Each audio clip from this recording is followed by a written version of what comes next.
Hello à tous, on se retrouve enfin dans ma nouvelle cuisine et aujourd'hui on va faire une recette de tarte vanille chocolat. Je vais vous montrer toutes les étapes de A à Z. Allez, c'est parti! Pense à t'abonner. On va commencer par faire la ganache vanille et ensuite on fera la ganache montée chocolat au lait parce qu'il faut qu'elles prennent longtemps au frigo pour qu'on puisse les monter derrière. Donc on va commencer par faire ça. Je vais verser 250 g de crème dans une casserole. On va venir ajouter de la vanille dans la crème. Ça, moi j'ai de la vanille de Tahiti, mais peu importe la vanille que vous utilisez, c'est très bien. Donc moi j'ai quand même des belles gousses. Donc là, on va venir la couper dans le sens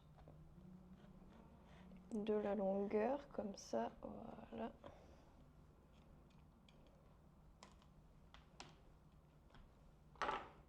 Tu vas voir qu'elle est quand même vraiment bien remplie. On va venir utiliser donc qu'une seule moitié. Là, avec le dos de la lame, on va venir râper la gousse, hop, pour venir récupérer toutes les graines. Et on va les mettre dans notre crème. Et on va rajouter la gousse. On va mettre ça à chauffer sur le gaz.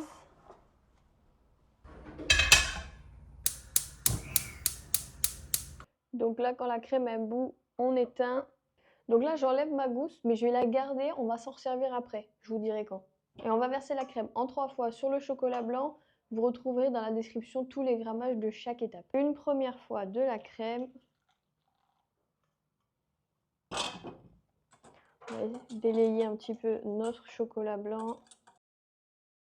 Puis verser la deuxième partie de la crème. On va revenir remélanger encore notre crème et notre chocolat. Et on verse la troisième partie. Et on remélange bien jusqu'à ce que le chocolat ait fondu complètement. Une fois que le chocolat est bien fondu dans la crème, on va venir débarrasser. Donc moi, je vais débarrasser dans un gastro.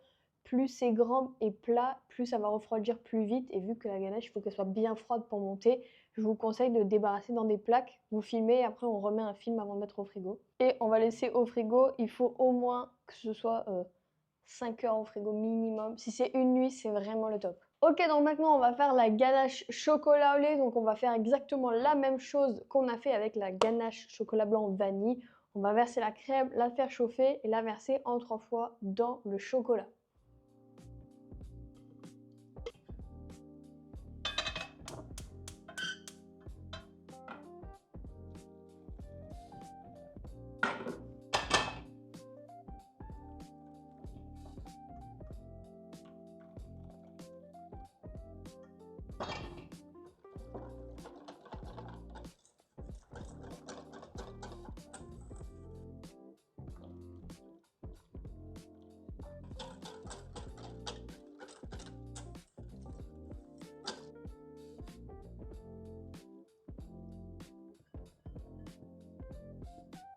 Ok, donc maintenant on va passer au gel. On va faire un gel chocolat blanc vanille et on va faire un gel choc classique. Donc toujours pour faire notre duo chocolat vanille. On commence par verser le lait dans la casserole. La gousse de vanille dont on s'est servi pour faire la ganache vanille tout à l'heure, on va s'en servir parce que une gousse de vanille, vous pouvez l'utiliser 2 fois, voire 3 fois selon la grosseur. Et même après ça, on va s'en resservir pour notre praliné amande vanille parce qu'une fois qu'elles sont épuisées, vous pouvez les faire torréfier au four pour que ça donne encore du goût. Vous pouvez vraiment les utiliser jusqu'au bout. Donc là, on va revenir un peu la gratter, toujours avec le dos du couteau.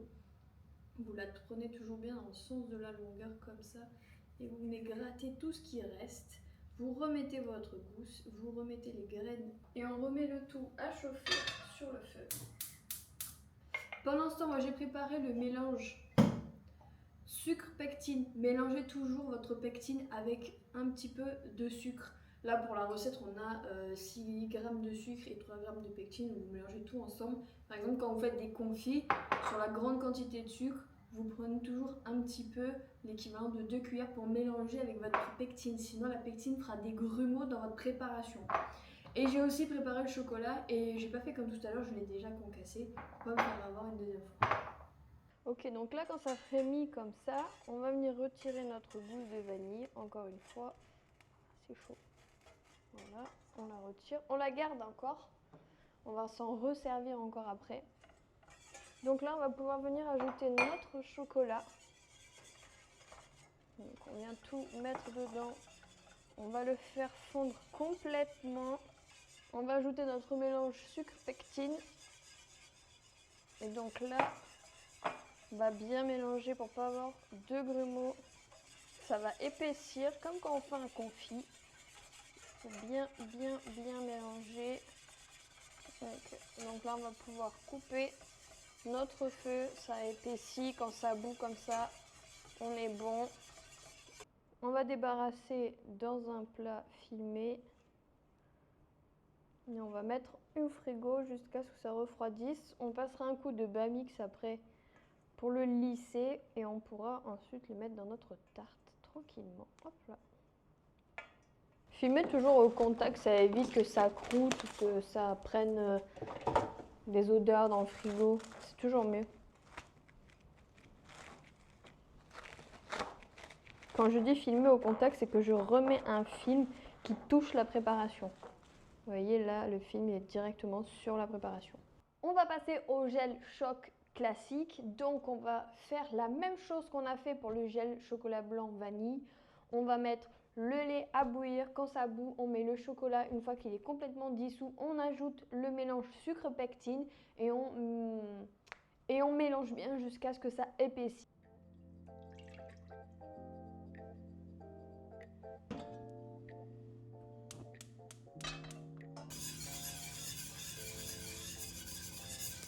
On va passer à la pâte sucrée, étant donné que dans cette cuisine, je n'ai pas de robot, je vais la faire à la main. Si vous avez un robot, vous mettez dans la cuve en vitesse 1 et je vous expliquerai chaque étape. Dans un premier temps, on va mettre la farine avec le sucre glace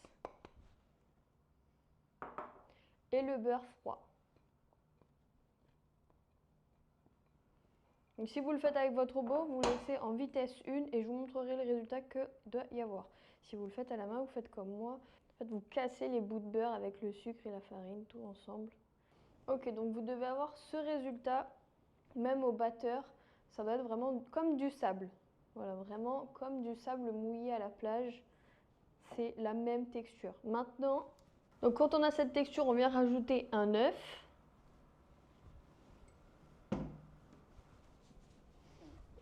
Et là, on va venir pétrir le tout.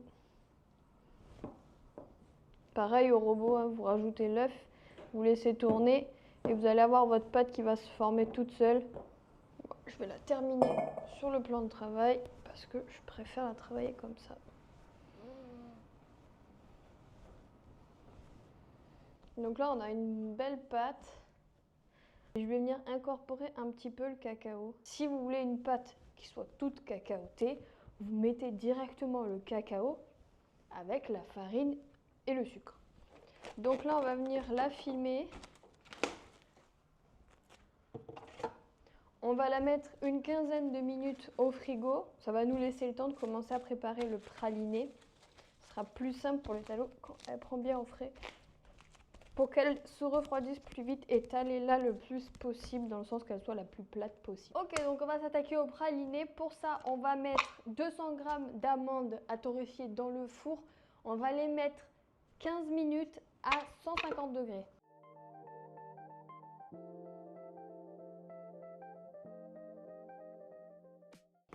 J'ai oublié la vanille. Vous vous rappelez de la vanille qu'on a utilisée pour le gel et pour la ganache? Cette vanille qui est maintenant épuisée. On va la rajouter aux amandes. On va la laisser torréfier avec les amandes. Et donc pour le caramel, on va mettre le sucre dans une poêle.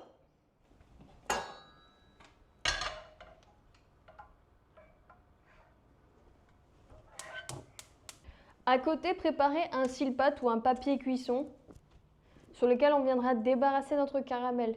Si vous faites des blocs, quand vous allez le mixer, ça va être dur, le mixeur va chauffer, vous allez vous retrouver avec des fils comme ça de caramel. Donc étalez fin, ça refroidira plus vite. Donc on va le laisser refroidir dans un coin jusqu'à ce qu'il durcisse complètement. Ensuite, on va aussi sortir les amandes. Et pendant ce temps, j'ai fait une bêtise. J'ai étalé sur mon plan de travail, du coup mon plan de travail est chaud. Or, en attendant que nos amandes et notre caramel refroidissent, moi je voulais étaler ma pâte sucrée.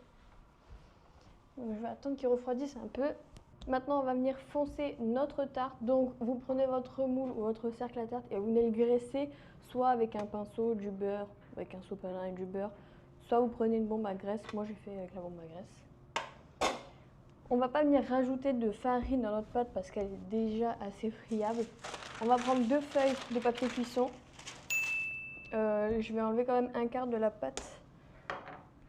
Il va forcément vous rester de la pâte parce que vu que ici une recette avec un œuf, bah, si vous la divisez, il faut diviser l'œuf, c'est plus compliqué. Moi, je préfère faire comme ça. Au pire, vous refoncez une petite tarte. Au pire, vous faites des biscuits et puis c'est très bien. Vous étalez, vous emporte-piécez, vous faites la même cuisson qu'on va faire après pour fond de tarte. Donc, on vient poser notre pâte sur une première feuille. On vient mettre une deuxième feuille. Aplatissez comme ça. Et là, vous allez venir étaler entre vos 2 feuilles. Il faut que ça remplisse l'entièreté des rectangles. Ce que vous voyez, après, on aura de quoi faire les bordures à chaque fois. Donc, vous venez bien appuyer dans un premier temps pour la faire glisser. Et après, à chaque fois, vous roulez comme ça. Pareil dans ce sens.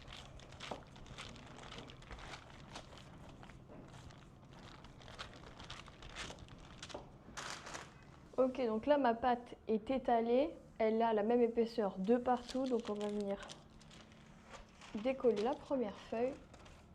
Comme vous voyez, elle décolle très bien. Là, je vais venir la décoller sur le rouleau, celle-ci. Donc doucement pour pas la casser, voilà. Là, on prend notre cercle à tarte et là, on va venir dérouler notre pâte dessus.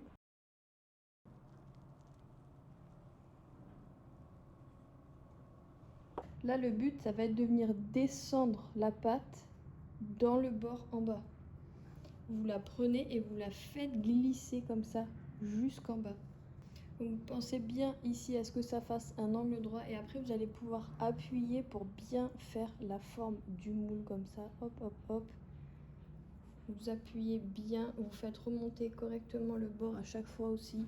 Ici, vous voyez, vous appuyez pour faire remonter le bord. Ok, et là, on va donc raser les bords pour enlever le surplus. Donc vous collez le couteau sur le bord et vous venez couper comme ça à chaque fois tout le tour pour que ça fasse un bord lisse. On va piquer la pâte histoire qu'elle gonfle pas trop.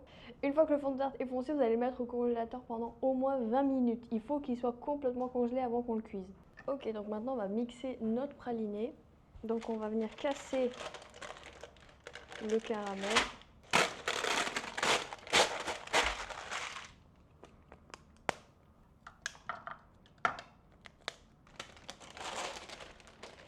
Et on rajoute les amandes et la vanille.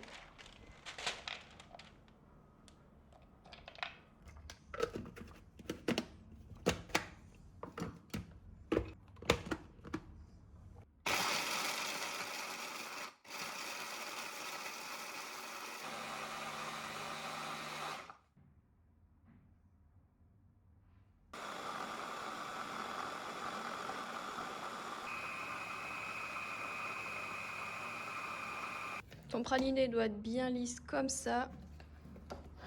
On va en garder une partie pour faire le praliné croustillant. On va garder 100 grammes. Et on va le mettre de côté pour plus tard. Et le reste de praliné, on va le débarrasser dans une poche. Donc maintenant, on va mettre notre tarte à cuire à 175 degrés pendant 15 minutes.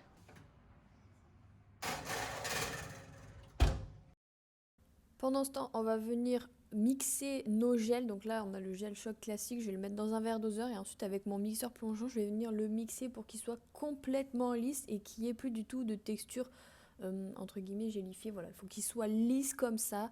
Il se tient bien en plus. Vous allez voir, il a une texture vraiment incroyable. Et on va aussi ensuite le mettre dans une poche. Et on va faire pareil avec le gel chocolat blanc. Pareil, on mixe avec un petit mixeur plongeant jusqu'à ce qu'il soit complètement lisse et qu'il n'y ait plus de grumeaux.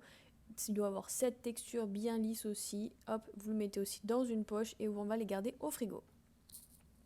Une fois que notre tarte est cuite, on va pouvoir la démouler ou la sortir du cercle, ça dépend de ce que vous avez utilisé. Et ensuite, on va faire le praliné croustillant. Donc, on va juste ajouter des feuillantines bien écrasées dans le praliné qu'on avait gardé exprès. Et ensuite, une fois que vous l'avez bien mélangé, on va venir l'étaler sur le fond de la tarte. Donc moi là par exemple, j'avais pas de petite spatule coudée, donc j'ai utilisé une cuillère, vous allez voir. Si vous avez une petite spatule coudée, utilisez-la. Sinon, une bonne cuillère avec un dos plat, ça suffit amplement. Vous l'étalez sur toute la surface de votre fond de tarte. Il faut que la couche soit bien homogène de partout, comme ça. Pour les gels, vous allez commencer par prendre le gel choc classique par exemple et faire un premier tourbillon en laissant l'espace pour le deuxième, et vous allez mettre toute la quantité de gel choc et vous allez venir lisser. J'ai perdu le rush, c'est pour ça que vous ne le voyez pas. Et une fois que vous l'avez bien lissé, vous allez pouvoir rajouter l'entièreté du reste de praliné et pareil, vous le lissez un petit coup comme ça et ça part au frigo. On va pouvoir s'occuper donc des ganaches montées. On va monter d'abord la chocolat blanc. Vous la montez doucement, ne la mettez pas trop fort, même si vous êtes au batteur. Mettez d'abord en vitesse 2 et vous montez progressivement. Quand vous voyez qu'elle commence à monter comme ça, surveillez bien que ça ne fasse pas de grumeaux, qu'elle ne soit pas trop montée. Il faut qu'elle ait cette texture pour pouvoir la pocher correctement. Il faut qu'elle soit ferme mais souple. Pareil pour la chocolat classique. Vous la montez doucement et vous montez au fur et à mesure les vitesses. Une fois que vous arrivez à cette texture-là, vous faites attention parce que là, on est plutôt pas mal. Encore une fois, comme pour la blanc, il faut qu'elle soit montée, pas trop ferme, surtout souple pour pouvoir la pocher comme ça, exactement, que ça fasse un petit bec comme ça. Ok, donc maintenant que nos ganaches sont montées, on va pouvoir passer au pochage. Et du coup, on va prendre 3 poches différentes et une douille P125. Pourquoi 3 poches? Parce qu'on va faire un pochage en bicouleur et que du coup, on va mettre chaque ganache dans une poche pour ensuite les mettre ensemble dans la poche avec la douille P125. Donc, on vient mettre la douille dans la poche. Vous prenez la marque juste ici. Ça, c'est une douille plate, donc il n'y a pas besoin de faire un gros écart. Tu coupes, tu pousses et on bloque. On s'en sert. Mais... Ok, maintenant pour remplir facilement une poche, on va venir... Ok, tu vas venir mettre ta poche dans un verre au doseur comme ça. Tu vas la retourner et comme ça, ce sera beaucoup plus simple pour la remplir. Donc là, on a une belle texture pour la ganache montée. On va venir remplir notre poche et on va faire pareil avec la chocolat au lait.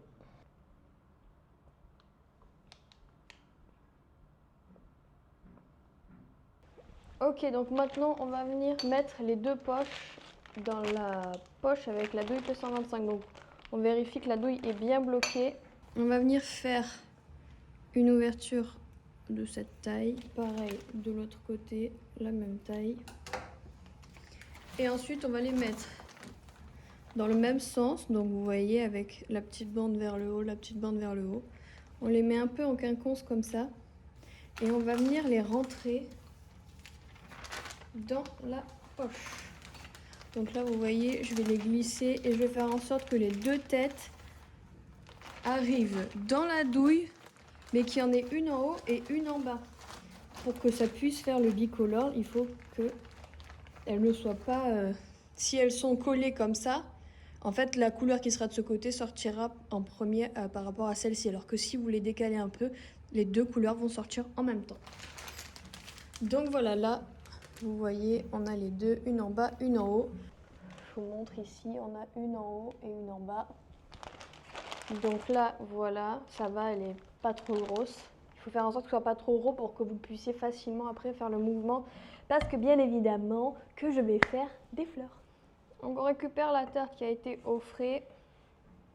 On va la placer le plus au centre. Voilà. Ok, donc là, on va partir d'ici et on va venir faire un petit C comme ça, et un petit C, et un petit C, et un petit C. Donc à chaque fois, c'est un C. Vous pouvez faire de longs pétales, de plus petits pétales. Voilà, je vais faire des pétales normaux. Et après, hop, vous repassez par-dessus à chaque fois.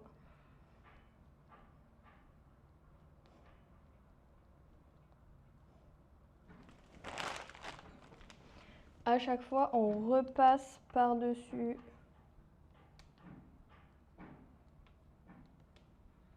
C'est toujours un C.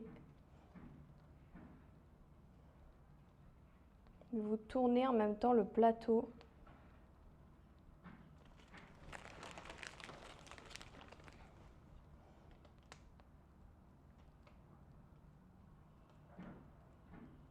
tout en passant sur les pétales précédentes.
Généralement, arrivé au centre, je fais de plus petits C pour terminer en faisant un petit bouton.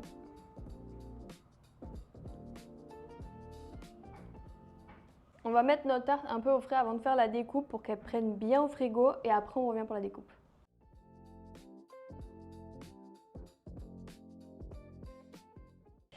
Et maintenant, on va faire la découpe.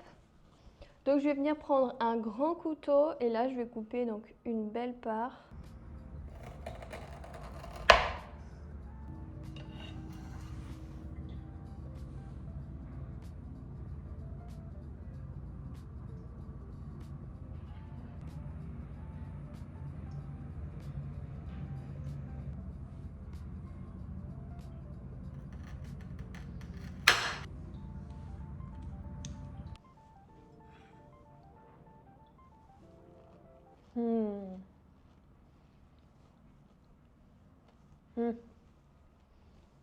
Trop bon, les gars. C'est trop bon. C'est pas trop fort en chocolat. Il y a la vanille qui vient de faire un petit câlin. Le praliné, là, qui vient rapporter ce croustillant, ce goût d'amande et de vanille bien prononcé. C'est hyper doux. Vraiment, cette tarte, elle vient de faire un câlin, quoi.